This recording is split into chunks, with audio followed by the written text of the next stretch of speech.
So, a few weeks back, the European Commission dropped this huge financial announcement. And yeah, on the surface, it looked like it was all about securing minerals. But if you dig just a little deeper, you'll see it's about something way, way bigger. We're talking about a fundamental shift in global strategy. It's about using cash to lock down not just resources, but the entire future of industry. To really get what's happening, we've got to look at how the rules of this whole game have just been rewritten. And honestly, this quote from our source material just nails it. The minerals race isn't about geology anymore. It's about balance sheet power. Think about that. We've moved way past the era of just, finding stuff in the ground. The real power now, it's about who finances, who controls, and who processes these materials. It's all about using financial muscle to bend the global supply chain to your will. And Europe, well, they just made a massive, massive play. And here's the scale of that play. 3.2 billion euros. The European Commission has officially greenlit this massive financing facility. Now, this is not just some line item in a budget, okay? This is a strategic war chest. And it's aimed squarely at lighting a fire under mining and processing projects in partner countries all across Africa and Latin America. A number like that, it's designed to make a statement for sure. All right, so from dependency to deployment, what's this all about? The big question is, why this huge investment and why right now? Well, it's a signal, a massive shift away from a position of vulnerability that Europe has been in for a long time. To really grasp how big of a deal this is, we need to look back at the old strategy and understand exactly why it got so dangerous. You see, for ages, Europe was basically just a passive customer. It needed refined lithium for all those EV batteries, right? It needed top-quality cobalt for its electronics. And what did it do? It just bought them on the open market. This created a huge, huge dependency, especially on China, which absolutely dominates the processing of these critical materials. And that left Europe's most important industries totally exposed to wild price swings and, any kind of geopolitical shock. And this slide really shows you that fundamental pivot. On the one hand, you have the old way, passive dependency, just buying stuff on the volatile open market. But now you've got the new way, direct capital deployment. Europe is going from being a simple buyer, waiting around with a shopping cart, to becoming a proactive investor. Instead of just waiting for finished goods, it's putting its own money on the table to finance the mines, the refineries, and all the infrastructure to get these materials to market. It's a total 180 from passive consumer to active partner. So let's get into Europe's new strategic playbook. We know they're deploying capital, but how exactly is this 3.2 billion euro facility going to work? Because this isn't just about cutting a bunch of checks. Nope. It's a really structured playbook, and it's built on 4 interconnected pillars, all designed for maximum impact. Okay, so let's break down these 4 pillars of investment. First up, you've got upstream mining development, so financing the actual mines. Second, and this is absolutely crucial, is midstream processing and refining. They're funding the capacity to process the materials, often right there in the host country. Third is infrastructure for these extraction zones. We're talking roads, ports, power grids, the whole shebang. And finally, step 4, offtake agreements. This links all that investment directly to long-term supply contracts for EU firms. It's a complete end-to-end strategy to get a handle on the entire supply chain. So the end game here, it isn't just to buy minerals.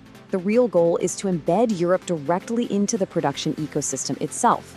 By tying its financing to these long-term contracts and, importantly, to ESG standards, Europe gets what it really wants: influence over the supply chain, stability, and a real say in how these resources are actually developed.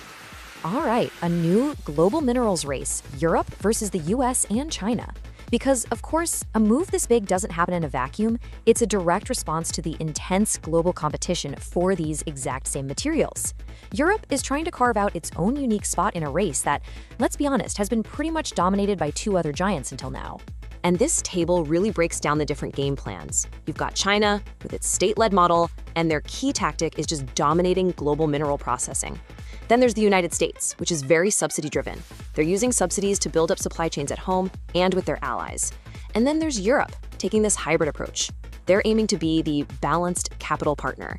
So they're less about subsidies than the US, but way more structured and tied to regulations than China. It's a pretty unique pitch to offer to these resource-rich countries.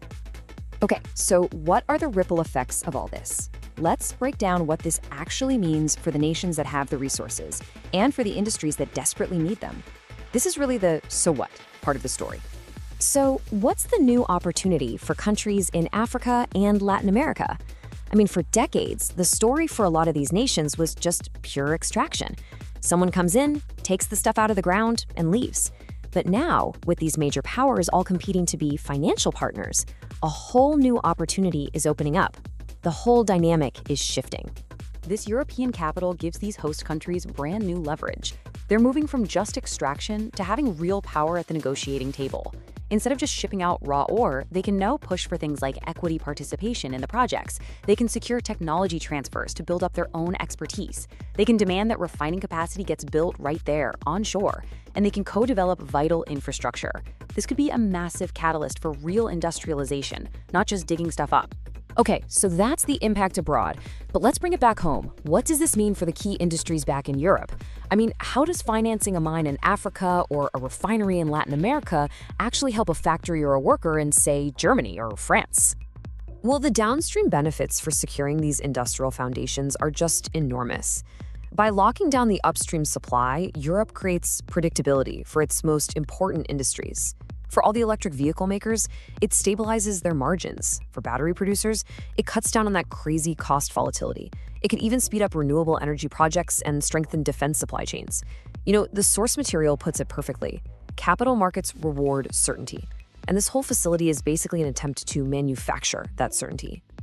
All right, the final question here is about the high-stakes risk of actually pulling this off. Because look, on paper, this strategy is ambitious, it's elegant, it makes a ton of sense. But the real world of massive international mining and infrastructure projects, well, it's incredibly complex. The biggest risk here isn't the plan itself, it's the execution. And the hurdles to success are pretty major. These projects are super capital intensive and often politically sensitive. You can have all sorts of permitting delays, infrastructure bottlenecks, governance disputes, you name it. And maybe most importantly, Europe absolutely has to deliver on the development promises it's making to these host countries. If that money doesn't flow quickly and respectfully, this entire initiative could just grind to a halt. And that really leaves us with the ultimate question, doesn't it?